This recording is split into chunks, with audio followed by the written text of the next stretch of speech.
I'm Ted Seides, and this is Capital Allocators. This show is an open exploration of the people and process behind capital allocation. Through conversations with leaders in the money game, we learn how these holders of the keys to the kingdom allocate their time and their capital. You can keep up to date by visiting capitalallocatorspodcast.com. My guest on today's show is Fran Kinniry, a 23-year veteran at the Vanguard Group, where he's led the teams that spearhead Vanguard's research into new products. Fran helped Vanguard enter the direct advice business, developed Vanguard's Advisor Alpha concept, started its investment strategy group, and most recently has headed Vanguard's latest initiative, investing in private equity. Our conversation covers an overview of Vanguard's business, Fran's roles over a quarter century at the firm, behavioral coaching, and the latest asset class foray. We discuss the research process that led to the introduction of private equity, potential scale across institutional and retail clients, timing of the decision, fees, and manager selection. We then close discussing Vanguard's cooperative ownership model, compensation, and the future of index funds. When the industry's leading index fund manager, known for low-cost investing, steps into high-cost private equity after years of research, those calling for the abandonment of active management should take notice. As you'll soon hear, like all other practitioners of active management, Fran and Vanguard preach outcomes over costs. Today's show is also sponsored by Coinbase Prime, a leading prime brokerage for digital assets.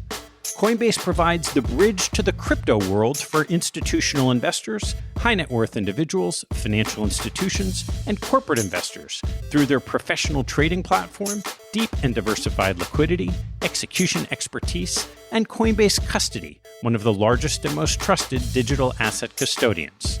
For institutions looking to enter the cryptocurrency markets, visit prime.coinbase.com. Please enjoy my conversation with Fran Kinniry. Fran, great to see you. Great to see you, Ted. Thanks for having me. Why don't we start with your entrance to Vanguard 20-something years ago? What did Vanguard look like back then? Vanguard back then, Ted, in many ways looked more similar than different. Obviously, its culture and its mission has always been laser focused on delivering superior investment outcomes. And we really tried to lean into an investor population who often lacked access to a world-class asset manager. So we were serving the smaller investor who may have not been able to get access to world-class managers, and we had highly aligned incentives. It's so weird. I remember walking onto the campus for the first time like it was yesterday. For me, it was like visiting a national or historic monument. The campus is a beautiful college-like setting. And here I am getting out of my car, walking up to the building where my office was going to be, on the same floor with investment icons like Jack Bogle, Jack Brennan, Gus Sauter, and Tim Buckley, to name a few. So for me, it was like a career dream come true. The obvious differences, Ted, is the growth of the firm. So in the last 23 years since I arrived, we had 300 plus billion when I got there. Today, we're close to $6 trillion. So growth has been exponential. But growth was never an objective of the firm. It was really an outcome of serving investors well. We felt if we delivered on investment performance and client service, investors would vote with their feet. It's a pretty smart population, and they're going to go to where they're well served. The last thing I would say, Ted, is Vanguard has always been on the cutting edge of innovation. As we're all now working from home, or many of us working from home with Zoom and other technology, Vanguard, when I arrived all the way back in 1997, was already fully virtual with its asset owners.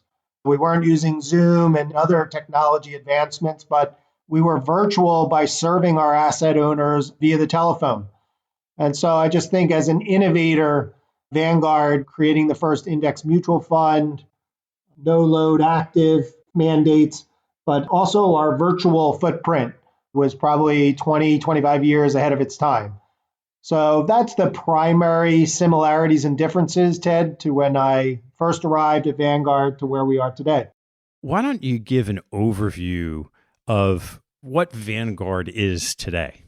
I think sometimes perception and the media can really take a firm's brand, if you will, in a different direction. But a lot of people don't know, but Vanguard started as an actively managed firm. First investment was an active offer. Shortly thereafter, indexing did come, and we were a big proponent of indexing. Today, we are actually one of the world's largest index ETF, target retirement fund managers. We're also one of the largest fee for advisory service, both in the OCIO space and in the high net worth space. But we remain one of the largest active managers, both on the public equity side and the public fixed income side. Why don't we walk through the numbers of each of those? It's obviously a large scale operation, but why don't you break it down between where are the indexed assets, where are the active assets, the OCIO assets, and so forth? Yeah, so our advice offer, we're mostly still an asset management firm. Our advice, both on the OCIO space and on the high net worth space, is growing rapidly. $50 plus billion in the OCIO space, close to $200 billion on the retail advised space, close to $2 trillion in active management, both on the money market side, public fixed income side, and public equity side. So if you do the math, then it's probably closer to 4 trillion on the indexing side, which would be ETFs and traditional mutual funds. So huge active management operation, huge index fund operation. Where did you start in your path over these 20 years at Vanguard? Being there 20 years in a large organization, I've been very, very lucky to have 3 roles in 23 years, and they've all been complete startups, which to my cup of tea is very fascinating and what I love, starting something new. So I was hired to actually help start our advice initiative, not from the business side, but from the investment side. So I was the person who was charged with developing what the asset allocation would be, what the portfolio construction would look like, what the wealth planning and financial planning value add would be. So I was on the investment side, helping the business side launch the advice offer back in 1997. And then from there? Yeah, so what Vanguard has a history of doing, and I think it's really smart, we will embed a lot of the professionals in the business as it incubates and starts. So my role was investment management in the advisory business from 1997 to 2001. But it became pretty clear at the time, most of my work was writing research on the role of international, how you would want to rebalance, how much large cap, small cap, active, passive. I remember my first couple of years there, we would have the dial floppy disks that we would mail clients. It's hard to believe just how quickly technology has changed. So the internet gave us a great avenue to post communication and education, let's say the role of international or the role of rebalancing. So my role of investment allocation, portfolio construction, advisors alpha, which was in the business, then became a corporate initiative. So I just lifted my team out of advice and into the investment management group. And I started a group called Investment Strategy Group at Vanguard in 2001, and that still exists today. And so what is the objective of that group? The objective of that group, it's about 70 folks, mostly PhD CFAs, commenting on capital market research, so what our economic outlook, what the capital market outlook is, and then underneath of that, what does Vanguard think about portfolio construction, asset allocation, behavioral finance. I mentioned Advisors Alpha, the role of advice in a portfolio, a lot of behavioral coaching work that we do in that group. So it's really what we would want to tell all of our investors at Vanguard, what we think is happening in the markets, and how they may construct a portfolio to be successful. So a lot of pieces that are so different than what the common perception of Vanguard might be. Let's start with outlooks on markets. How do you use the research that this team generates? Joe Davis, who's our chief economist, and he and his team do a great job. And Joe and I were peers, worked very close together 15 years before I took this private equity role. His work and his teamwork feed into our actively managed fixed income side. So they are an input to the decisions made in our fixed income team. Most of our assets on fixed income are actively managed. And so whether they're positioning something a little short or a little long in duration, what type of credit appetite they may want to have from a credit perspective. So that does feed into that work. But also it helps us reassure clients, keep the stay the course message in a lot of cases, and just putting out information about where the market stands, where valuation stands. We see it as an effective tool to keep investors doing well. You mentioned the term behavioral coaching. Sounds intriguing. So what have you been doing with that? When I joined Vanguard to help start advice, the value proposition was a little tricky because the traditional value proposition of fee for advice is hire me and I'll outperform a portfolio, right? So at Vanguard, our advice offer was, more around a service model. We weren't going to do tactical asset allocation. We weren't doing market timing.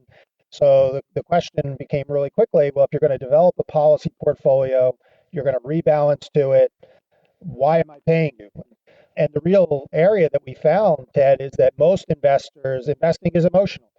And so when you have a 35% drawdown like we saw in the spring, or a 55% drawdown like we saw in GFC, it sounds real easy to rebalance a portfolio. It's kind of real easy to go out and exercise, but we know that if you actually work with an exercise coach or a diet coach, you actually have better performance.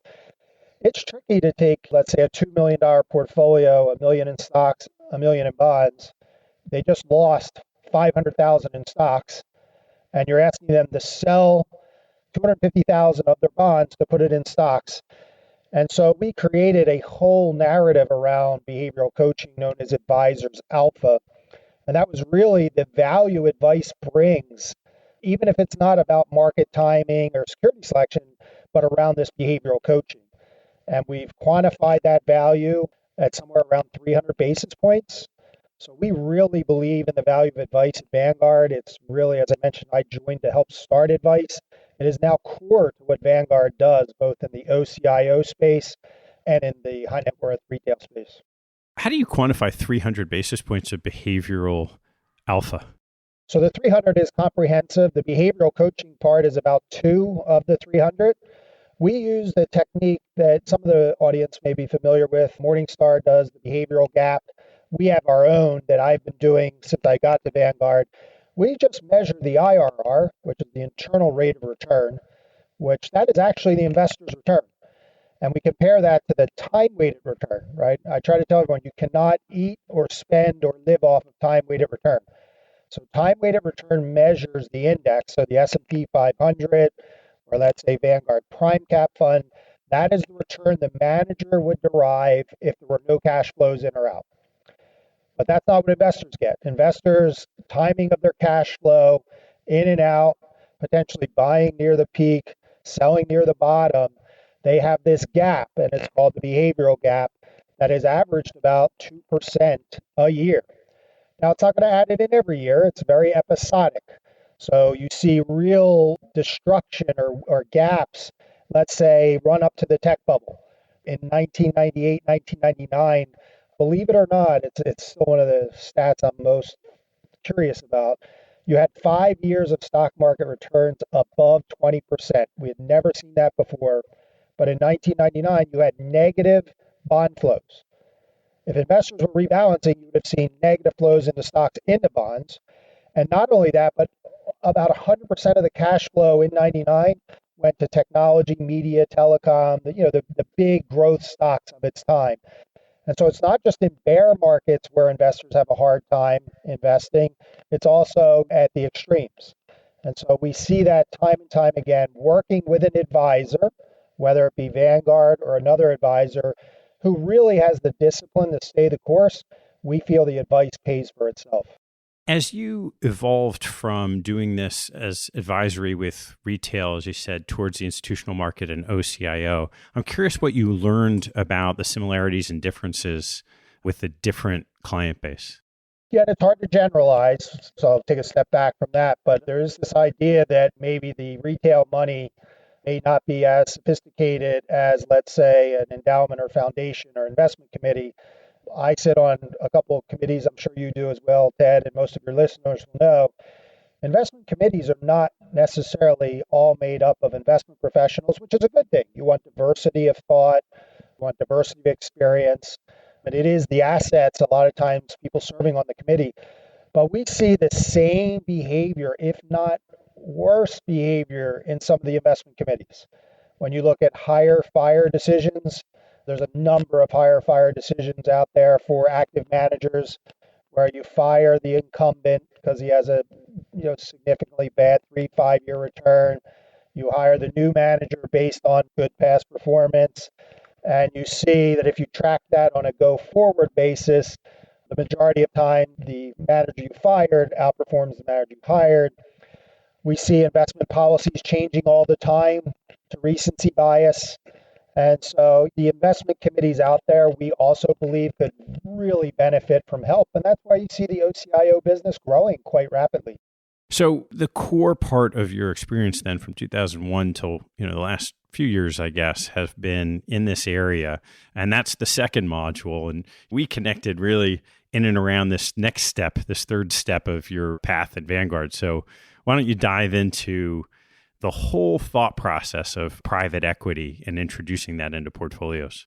Yeah, so in addition to behavioral finance and Advisors Alpha, which we were just talking about, my title was Global Head of Portfolio Construction for 15 years. And coming out of that, so we would think about, we did a ton of research on liquid alternatives, hedge funds, all the different asset classes. We kept coming back to private equity as an area that we felt was enduring, that could improve our client outcomes. And so in that research, we're always trying to stretch ourselves. And the number one goal at Vanguard is every investment we think needs to be enduring. We think that we can be a leader in the space, and we think it has to improve client outcomes. And so we kept coming back to private equity as an area where we have been researching for many, many years, me and my team. And then the stars aligned within the last 18 months where we actually moved forward from a research initiative to thinking about what it could look like in our client portfolios to doing a manager search process. We opened the conversation, Ted, with Vanguard being one of the largest active managers. We do that two ways. We have internal investment management where they're Vanguard employees, which run a lot of our active funds, but we're also a manager of managers. We have a portfolio review department that does manager and oversight where we will partner with the world's greatest asset managers. And some examples would be Wellington, Bailey Gifford, PrimeCap. So we started a manager search process in private equity. And given Vanguard's size, its brand, what we stand for, we were able to get meetings with the world's who's who of private equity managers. And so we ended up canvassing the landscape over about a year. We met with about a dozen of those managers, did on-site visits, and we ended up deciding to go to market with HarborVest, which many of your audience are probably familiar with, one of the largest and most respected manager of manager private equity access funds that are out there. Been in business for 30 plus years, really, really deep team. And so we're very, very happy that we launched that on February 5th, 3 weeks before the work from home and the unfortunate events of COVID. But in our first year, it's gone quite well. So let's circle back to the multi-year research process leading up to the manager search. What kind of research were you doing to get to the point where you felt you were ready to incorporate private equity? Yeah, we really did an extensive research, not just on the managers, but the couple options you could have would, should we build this on our own, right? You could go direct to the holding companies and take direct interest as opposed to using a general partner. The other is you could go right to a big direct GP as opposed to working with an access fund that themselves source what we would say is the world's greatest GPs. And there's trade-offs to all. There's not a right or wrong answer to this. Different organizations will do it differently. So the first step was we decided that what really matters here is access to the top GPs. You can clearly see the dispersion of returns in private equity are significant, and a lot of the top GPs are oversubscribed and full and not taking on new clients. So as a new entrant, if we were going to do this on our own, my team is a team of 7 folks. So HarborVest is a team of 500 plus folks that have been doing this for close to 40 years. So we would not have the relationships or the ability to do this internally at this time. We could have gone with a direct GP, but then you really lose some of the diversity and the diversification of the manager of managers. There are a lot of specialties in this area. There's all different flavors of private equity.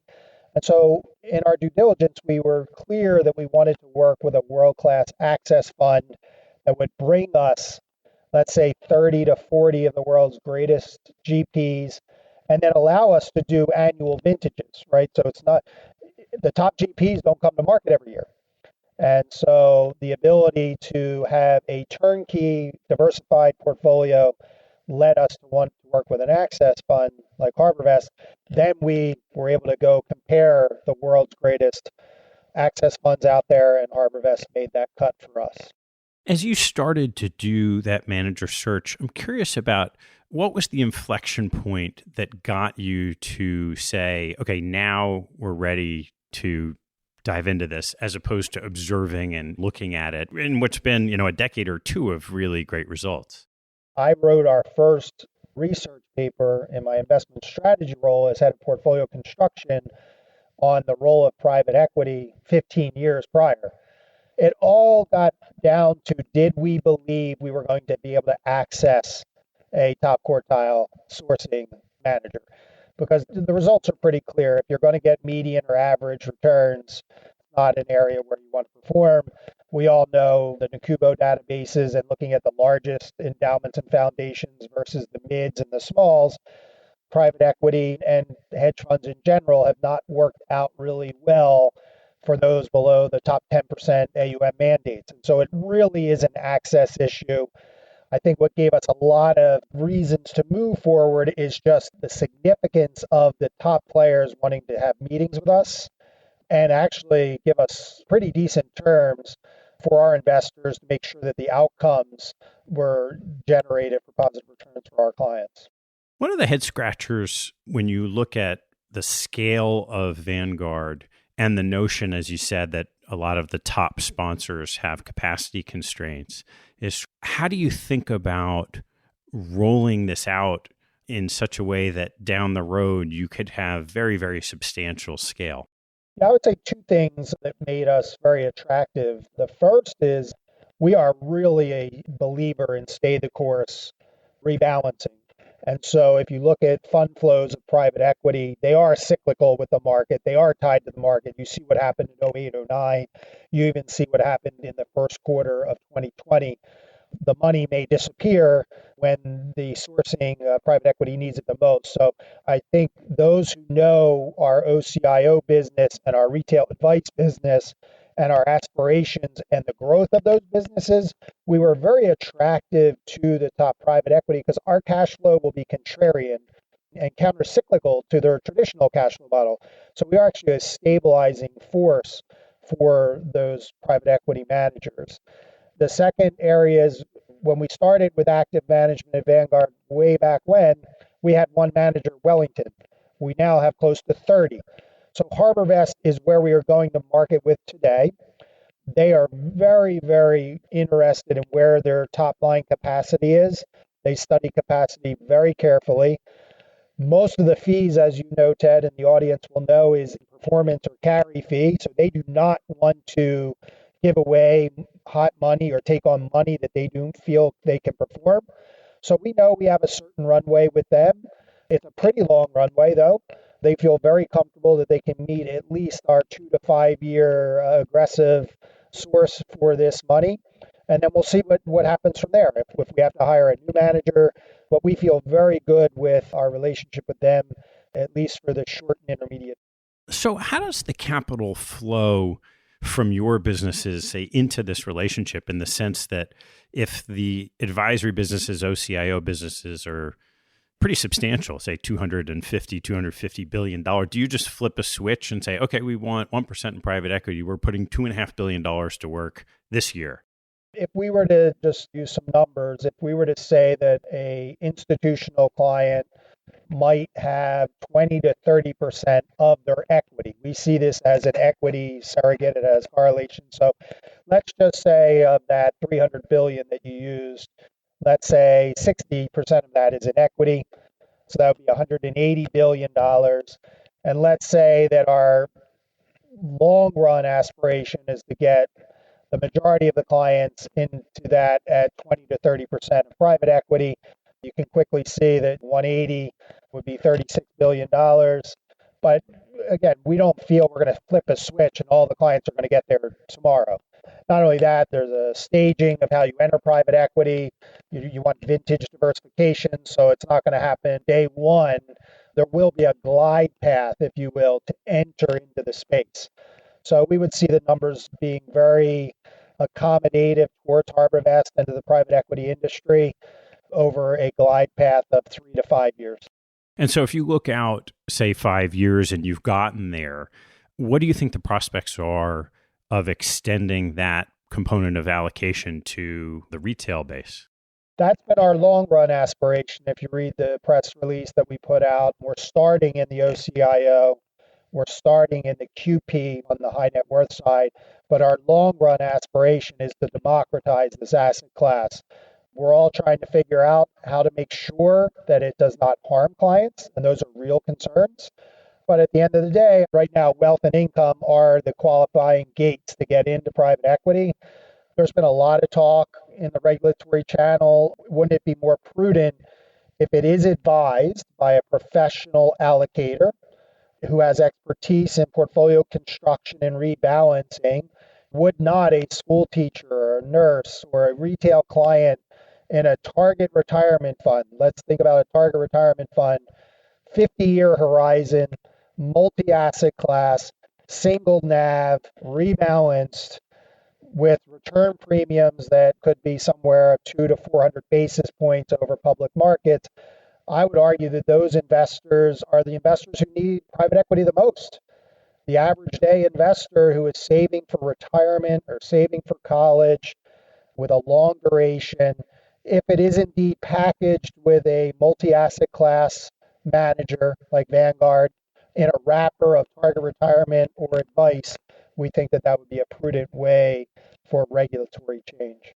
How do you think about the question of why now, when, at least in the short term, even though understanding this is a long-term proposition, valuations have never been higher, and it seems like a funny time to say, oh, now we're going to enter this area in spades? Yeah, we've never really felt that markets have an expiration date on them. It's hard to time the markets. Maybe I'll start with the second part of that question. So that's one. We could have said why now 4 years ago, when most people were calling the market overvalued in 2016 and 2017, and here we are in 2020. So this is one of the longest and largest bull markets of all time. So we're not really market timers in that sense. We're doing this for the next 50 to 100 years. But behind that, I said earlier, we would fund this from public equity.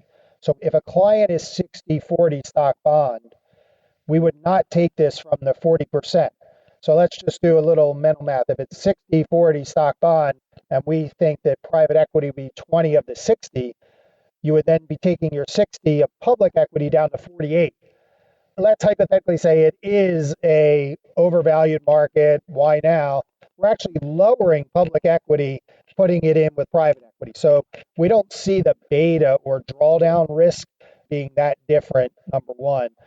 So that would be part of the question. The other part is private equity just keeps growing relative to public markets.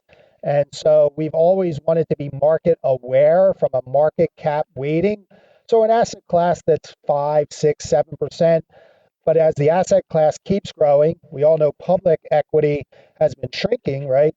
We felt it continued to be a larger and larger gap for our investors. And then the last thing I would say, generationally, where we are with fixed income. So throughout most of history, fixed income has had a return of 4.5, 5%. Most endowments and foundations and high net worth families have a real return target of, let's say, 3, 4, 5%. You certainly don't want to be investing and having negative real returns. And with money markets sitting at zero, I looked at the 10-year hovering somewhere between 70 and 100 basis points for the last year. You're almost locking in a negative real return in fixed income. Now, I'm not saying that people should replace private equity with fixed income, but if you were 60-40 and the 40 is getting you 1, I just don't know where returns are going to come from. And so if private equity can deliver two forms of return, one in the illiquidity premium, and we can debate what that is going forward, and then some manager skill or manager selection, we feel confident that this private equity offer will outperform public equity, whether it's 2, 3, 4, 500 basis points. All of that is going to matter if investors are getting 1 to 1.5% on their fixed income. The other real question about this area has been the costs of doing business and fees. And when someone from the outside looks at Vanguard as synonymous with low fee and private equity synonymous with high fee, and now you're working with a manager of managers, which is another layer of fees, how did you bring that together in a proposition that was consistent with what you try to deliver to your client base? Yeah, it kind of gets to maybe the misnomer on Vanguard. So Vanguard has been trying to lower fees, but it's not always about the lowest fee. And so we do actually have some public active offers that are 60, 70, 80 basis points. We've always believed in what we've tried to do is create net outcomes for clients. And what that means is, I always use the example of taxes because clients kind of get taxes. If I were to offer you, Ted, a $1,000 bonus, more than you were expecting, but your tax cost or your cost on that would be the federal government taking $300 or 30% of that, would you turn it down because it had high cost? Hopefully your answer would be no, I'm net $700 higher. So Vanguard, while it's known in this world of low cost, we've always been about high client outcomes. And so what the costs are, let's say, to run an emerging market active equity fund versus an index fund, there's going to be a cost premium. And so same thing in private investments and private equity. There is a cost premium over public equity. The question is, should I forego that for our investors if we believe, even though it has higher fees, the net outcomes after all fees are still, let's say, 2 to 4 to 500 basis points above public equity? That's a trade-off I would take every time. How have you gone about the process of trying to get the fees down? We really wanted to make sure we had the world-class greatest manager, so we didn't go into market trying to strong-arm anyone on fees. As I mentioned, we did a full manager evaluation. We actually, of our finalists, HarborVest was not the lowest. Gets back to my idea of what you really want is value and outcomes.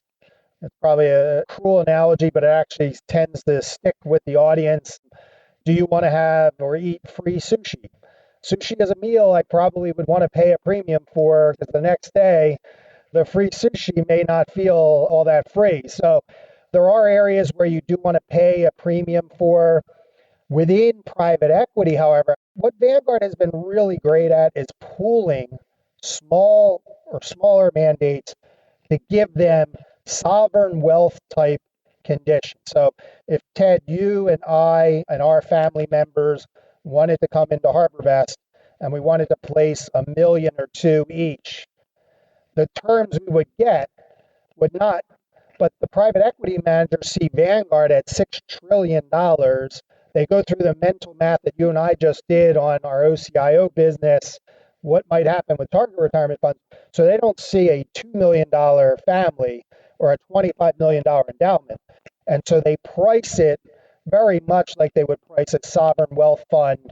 And so we're able to take our 30 million clients at Vanguard and $6 trillion, and without saying a word, the price comes in at a very reasonable level that we are now getting terms and conditions what would be a several billion-dollar mandate when the end investor is only placing a few $1,000,000 in it. What does that pricing ultimately look like to the end investor at Vanguard? So as you know, private placements, we really can't disclose all the fees. I have to make sure the client's qualified. I have to verify qualification. All I would say is that the majority of the fee is in the carry, meaning that there is alignment of incentives. For the audience, most private equity has a carry threshold, so let's use the number 8%, meaning that there would be no performance fee or carry until the total return is above 8%. We feel that's highly aligned. We feel that that is probably above most episodes of public equity. And so in that arena, clients are not all that caring about paying high fees because they know they actually hit some kind of bogey. The management fee is not all that penal. Most of the fee is made up in the performance fee. And then structurally, have you created your own individual entities alongside HarborVest? No, right now we are using HarborVest. They inside are using 30 to 40 GPs, which will then have, let's say, 600 to 700 individual operating companies, globally diversified, stage diversified, primary, secondaries, and direct. And they are really the manager of the asset. We are the distributor through our OCIO business, and then in 2021 through our high net worth advised business and our high net worth direct business. As you put on your portfolio construction hat, how have you thought about the different aspects of private equity? Is one aspect you could think about infrastructure investing and venture capital and real estate. What are the other asset classes that you've considered and not yet put into portfolios? All of those that you mentioned, we have done research on: infrastructure, private credit.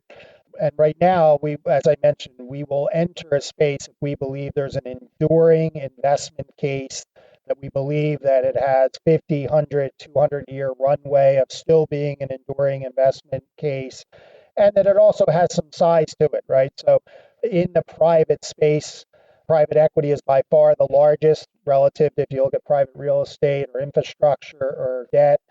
And so we also think about what is the market cap or what is the opportunity set. So it made a lot of sense for two reasons, given the size of private equity, its growth relative to public equity, its size relative to the other private investment universe, and then lastly, the returns and diversification it could give our investors. So without giving away the next announcement, where do you think you are closer than other asset classes for introducing next into portfolios? I would say my primary focus would be, if I had a choice, is to further democratize private equity beyond the QP, so to accredited investor or maybe within a bundled target retirement fund, than, let's say, us trying to come out with an infrastructure fund or a private debt fund. We'll continue to examine those. Maybe one of those comes before our ability to further democratize private equity. But given the size of private equity and actually what we think it can do for investor outcomes, a lot of our energy is going to try to be shifting, working with regulators to try to democratize the access to the asset class.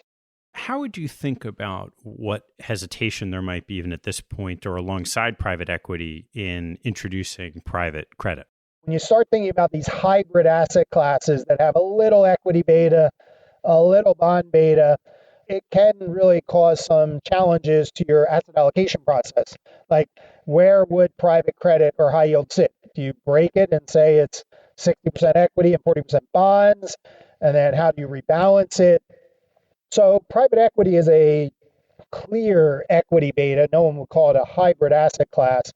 And so private credit is that hybrid asset class we'll continue to examine and look at, but I don't see it coming in the near term. I'd love to hear more about the manager selection team and process.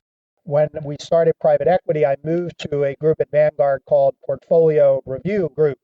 And so that group is about 80 individuals global. And we have a deep manager oversight team that does due diligence and forensics on people This is, at the end of the day, it's a people business, so we really want to know the people part of the business, the philosophy, the process of the management, succession planning, diversity and inclusion of the team, ESG. So we're looking at all of those factors, and we've been really doing a good job over the last 35 plus years of evaluating and doing due diligence on these managers, which has resulted in Vanguard, its active franchise has outperformed close to 90% of our peers on the active side. If you look at the alpha that's created on our equity side, it's ranged between 50 and 100 basis points when you put all of our active funds together. So we've done quite well.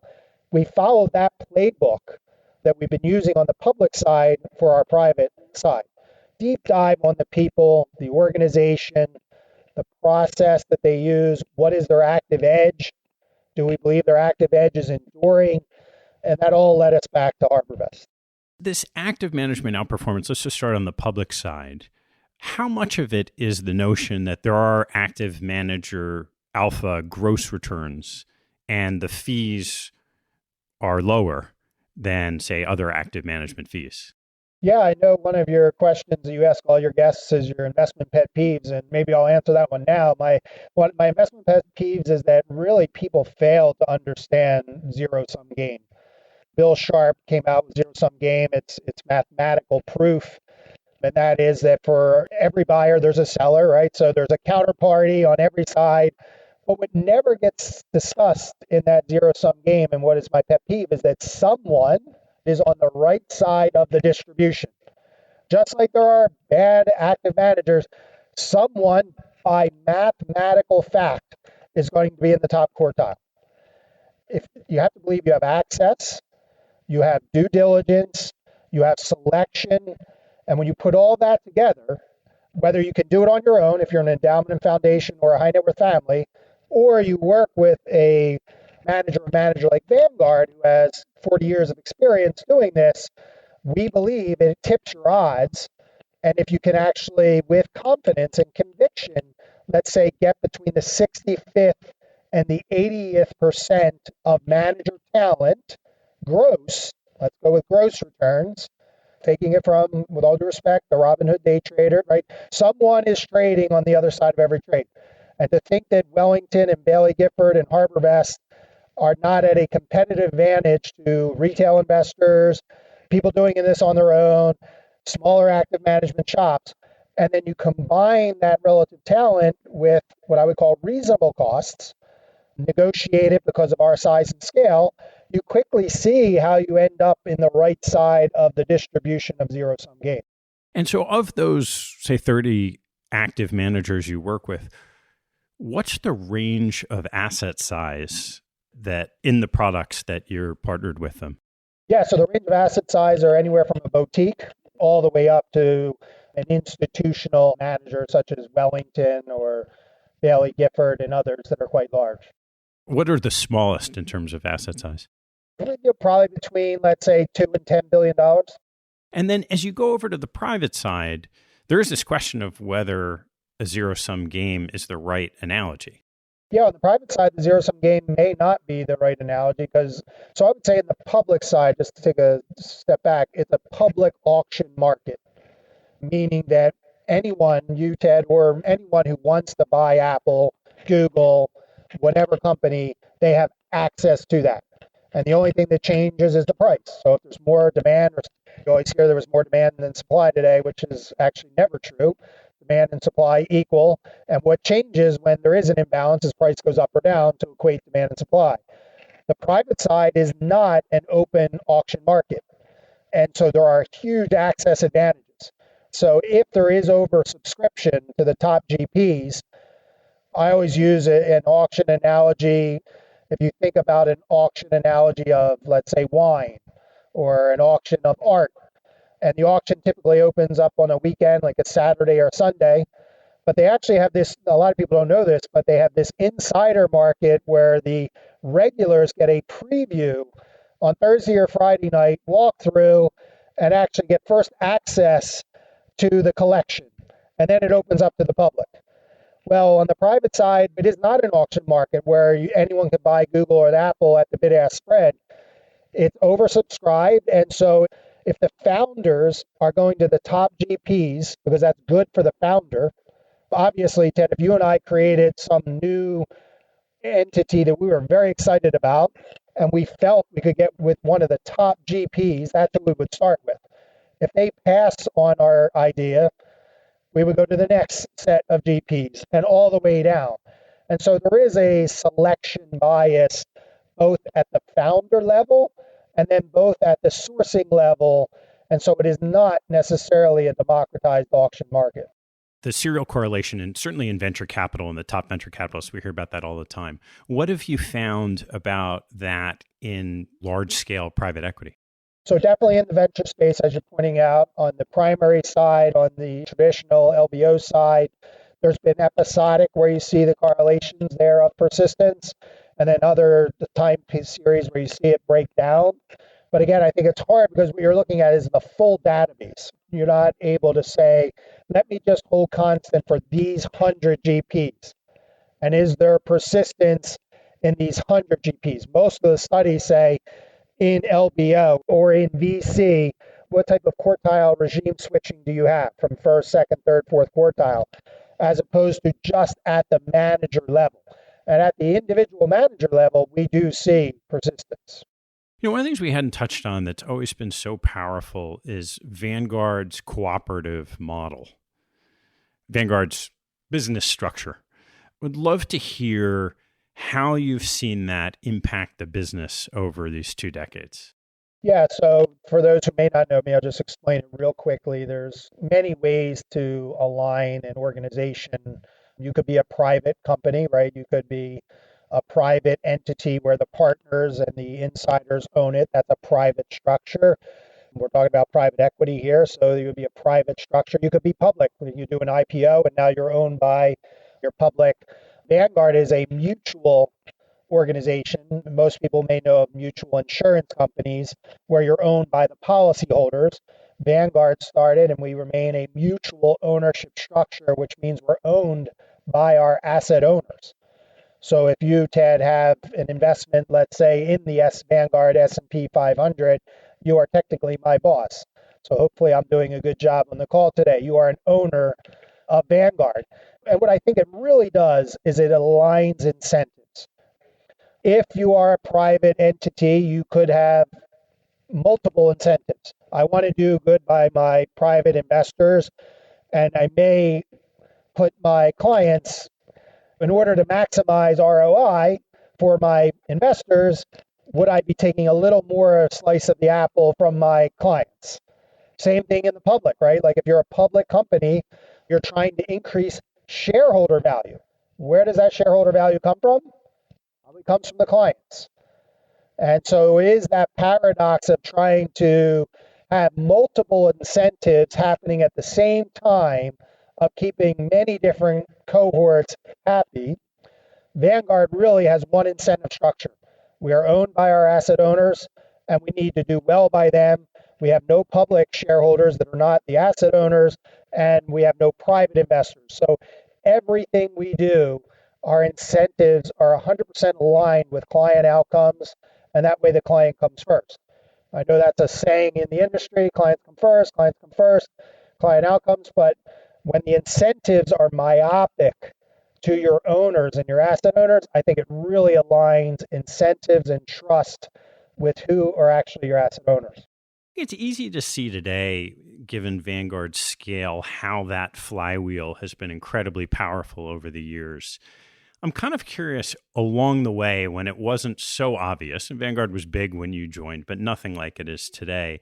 When you're partnering with an asset manager, you look for their incentives to be aligned, as you said, in private equity with performance. How has it been that the team at Vanguard, and so many people like you have been there for so long, are incented in such a way where, yes, it's great that the economic model from the owner's perspective, but it's less clear how you could look as an owner and say, oh, I know that Fran is super motivated to do really well because I'm the one who's getting all the economics at the day, not him. Yeah, I think that's a great question, Ted. I think it still goes back to how do you derive client outcomes?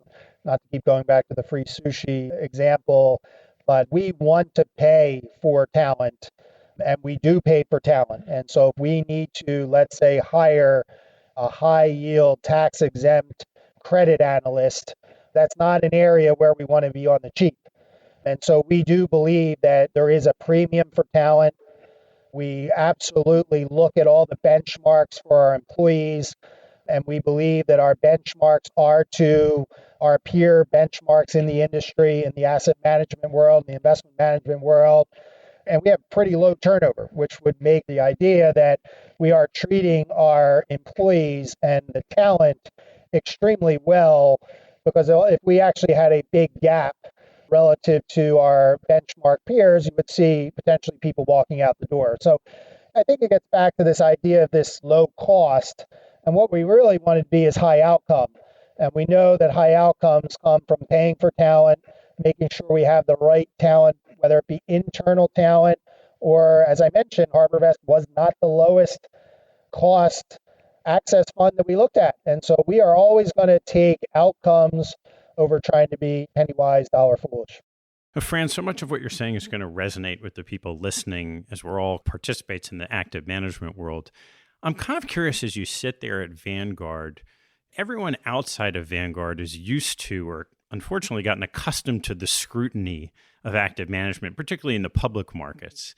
How do you approach the people you're talking to when so much of the Vanguard growth story on the index fund side is not the opposite of what you're saying, but it is this like, yeah, but you can't know if you're going to outperform, and we know we were paying higher fees? Yeah, I think if we keep leaning on the math of zero-sum game that I went through in the past, is that let's hypothetically say you don't have to get the top decile manager.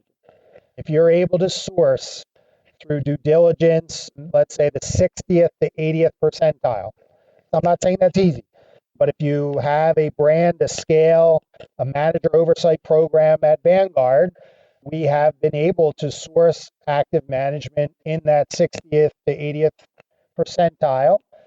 And let's get away from low cost, but we're able to deliver the cost not at $1 million mandate, but $1 billion mandate, because we're pooling our investors.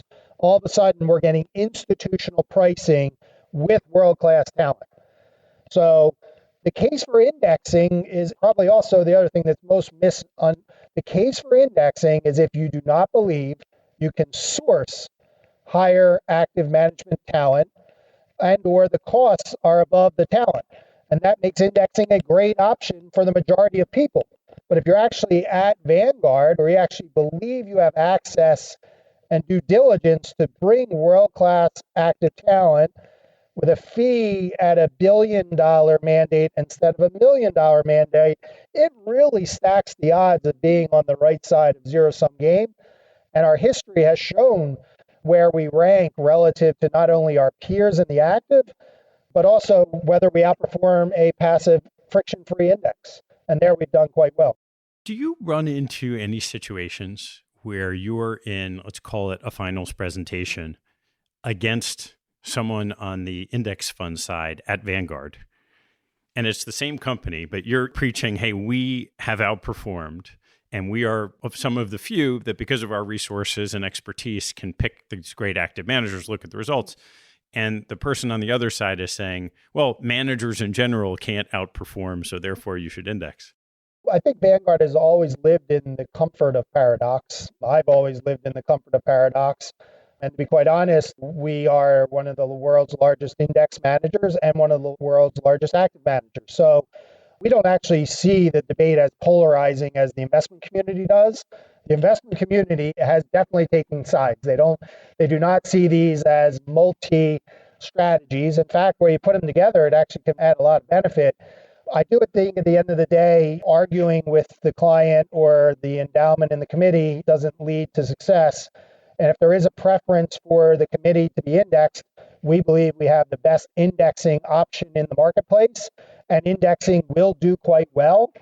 If there is the ability to want to listen to the active story, we do believe our active story will work. The one other thing that indexing has overactive, though, is this idea of patience and behavior, right? We talked a lot about behavior. If the committee is going to hire and fire our active managers, if there's not going to be patience and the understanding of alpha cyclicality, they're better off in an index fund.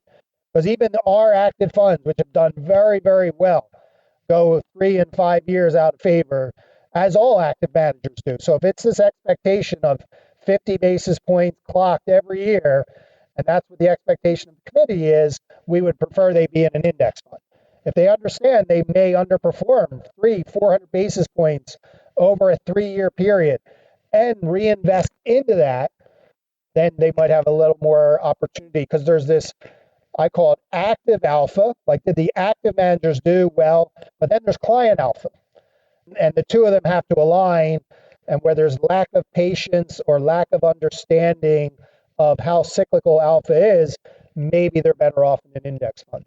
That's fascinating. Fran, I want to ask you one more question before we do a couple closing questions, and that's this constant issue that you hear about with growth of indexing and the implication on markets.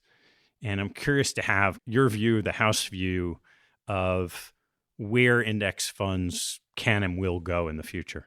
Yeah, it's been an amazing, amazing run, Ted. I think some people may not even do the math, but indexing, when I joined Vanguard, as I mentioned, in 1997, indexing was under 10% of mutual fund assets, and now it's over 50% of mutual fund assets on the equity side. So just an incredible, let's say, 22-year growth. A couple context items. When people say that indexing is 50% of U.S. mutual funds, that's Mutual Fund 40 Act. There's a lot that does not get counted in that. So let's take a large endowment that is doing separately managed accounts. So there's a lot of the world that is not in 40 Act fund structure. So that 50% is going to be certainly diluted from that. But whatever it is, let's say the growth has been pretty extraordinary. The idea that indexing, though, could be moving markets or is too big, I think also, it's amazing to me that how lack of an understanding it is, kind of getting back to zero-sum game. Indexing does not set price. So indexing is a mimicking strategy of active managers. So think about that. Like, if you and I, Ted, are two active managers, and I decide I really, really want to make a big call on this value rotation, and I'm getting out of tech, I'm getting out of growth, I'm going into value, I need to find a counterparty. You're going to see, if we're the only two investors, you're going to see Fran's trying to move out of tech, move out of growth, going to value. You're going to widen out what you want in price. And at the end of the day, the index matches that. So an index, I always say the index is a 4 p.m. strategy. That's when markets close, right? Not in reality. We're tracking all the day. But an index is replicating active management moves. So if you and I didn't trade that day, and we're the only two active managers, like I did not decide to sell, the market cap did move. So indexing is replicating the active manager's decisions. So it's unlikely that there's altering price, altering discovery that's out there.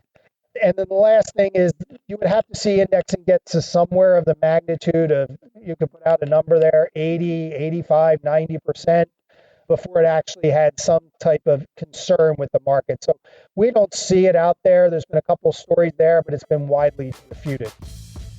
If you make it this far each week, you're probably ready for the closing questions. But wait, there's more. If you sign up for a premium membership, you can access our premium feed, which includes an additional set of closing questions each week and removes all the ads from the show, including this little pitch to subscribe. Hop onto the website to sign up. Thanks, and let's get on with it. Fran, this is super, super fascinating, and I can't let you go without turning to a couple of closing questions. And I guess there's one we won't have to do because you already answered, but what's your favorite hobby or activity outside of work and family? Yeah, one of my favorite activities outside of family and work is seeing live events. So obviously COVID has really dampened that. So big live sports person.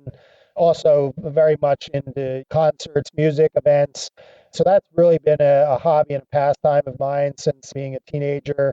And obviously COVID has really put a dent in that, but I'm watching a lot of virtual live shows. So that's kind of taken some of the burden off. What are your favorite teams and musicians or artists? Being in Philadelphia, so I follow most of the Philadelphia teams, but I also love seeing stadiums. So I've actually had the opportunity to travel and see a lot of different stadiums, both NBA, NFL, baseball. So that's also fun just to see the architecture and the stadium and getting in with other crowds, which I really love. You know, they're all usually very, very generous and kind to see someone with a different jersey on. And concerts, I've gone from the big shows all the way down to the little. I like actually discovering new acts. So I saw Adele in one of her first performances in a small little theater. I saw 21 Pilots at a movie theater, like had under a couple hundred people. So I kind of like emerging artists, and hopefully they kind of turn out to be big. It's kind of like a venture capital musician type hobby. What's your most important daily habit?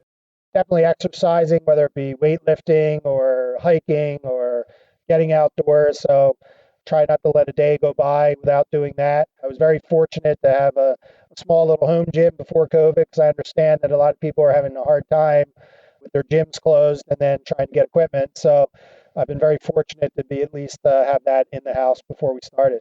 What's your biggest pet peeve?